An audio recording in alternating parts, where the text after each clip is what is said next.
Some persons have been asking me, what is there to renew? What is the hope to renew? And I said, well, there was a hope.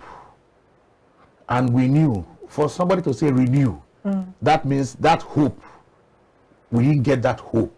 So now we need to renew the hope. Sorry to cut you short. Is this in line with the inauguration going on this morning? We're inaugurating the renewed hope government. Yes. So we're also doing renewed hope in our finances. In our personal finances, yes. Okay. You know, just like you can have a rebate, in your finances. Okay. But this one now is a renewed hope in our personal finances. But the question I want to ask is, how can my people renew hope when in Mangu, just not local government, they keep killing people as if they are animals? How can people in Southern Kaduna, Zango Katab, they keep killing people there on a daily basis?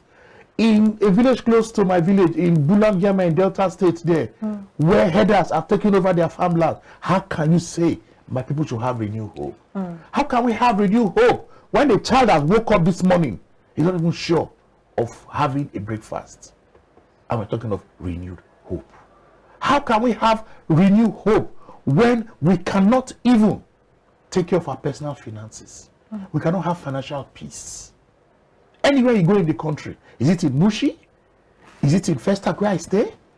Is it in Chibok in Borno State? Is it in Mongonu? Is it in Fege in Kano State? Is it Lafia or Doro in Borno State there? We are talking of renewed hope.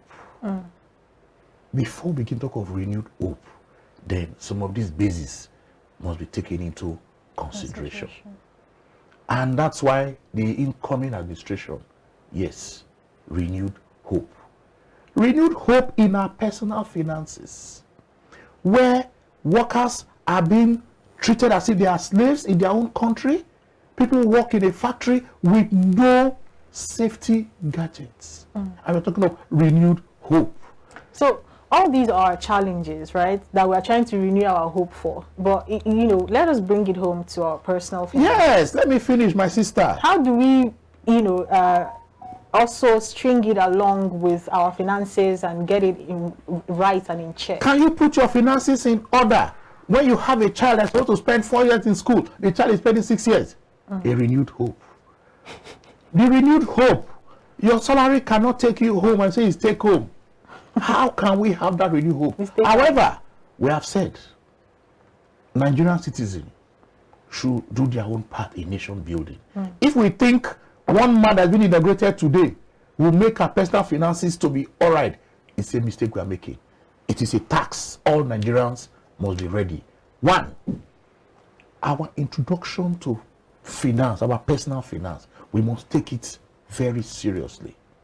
Like I said the last time, we already have a curriculum where children need to be taught about the basis of personal finance. Okay. It's a renewed hope because we need to start that as early as possible with children.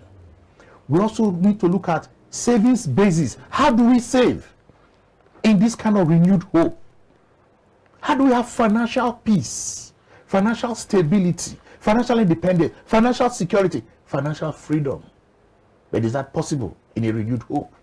Yes, it is possible if we all do our own work. The new government itself has a lot to play. I've said it last time.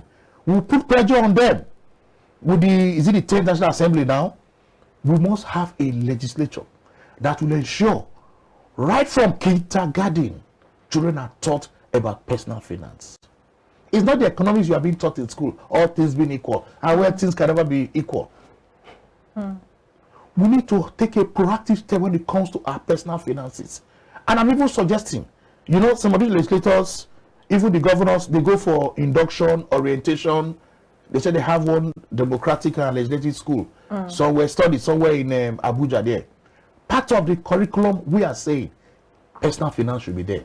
Because if our government officials, our legislators are taught about their own personal finance, then they will know how to manage our country finances. That strikes a chord when you say if our politicians are taught on personal finance. Reminds me of a governor who is alleged to have spent about 10 million naira on a 40-year-old whiskey. Now, it is very obvious that particular government is financially illiterate. It's obvious. When we're talking of personal finance, the individual should understand management of money, how to use money judiciously.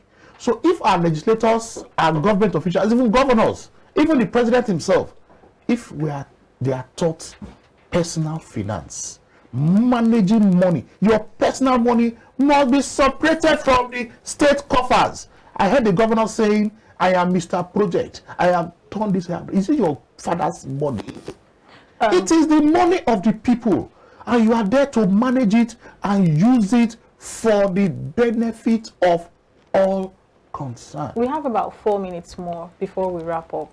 You just mentioned a lot of, things that can be done to foster renewed hope in our finances. And one thing that struck a chord is how that, if people in government offices and political office holders understand personal finance, then maybe they can be able to understand how to best manage finances. But unfortunately, you find out that these people have little or no knowledge when it comes to personal finances, and it keeps showing. It shows in attitude, in behavior, and all. So how do you think we can begin to make sure that people in authority, before they even get there, that they understand what personal finance is? Yes, we're not even saying, even after they are there, they've been sworn in as governors who keep pushing, as civil society organizations, NGOs, who keep pushing and say, yeah, it's training and retraining, seminar here and there, because we, at this time in our history, we cannot afford to fail.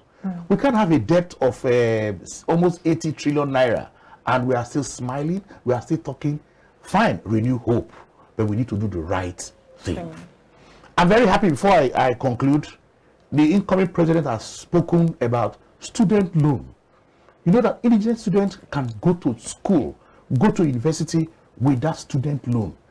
But we need the officials of that loan board to understand personal finance, so that they don't just embezzle the money. And the students are also taught that, because when you are giving that credit to go to school, you need to come out, get a job or start your business, make money and pay back that loan, so that other students who are coming can also benefit from it. So that is also a renewed hope. What about housing? Look at the kind of chanty people live. We need a functional mortgage system where, as long as you are working, you take a salary, you should be able to benefit from that mortgage scheme. What about the health management system? As long as you have an organization, 5-7 persons, you need to register so that you take care of your workers. So these are part of the renewed hope and the new Nigeria we can have.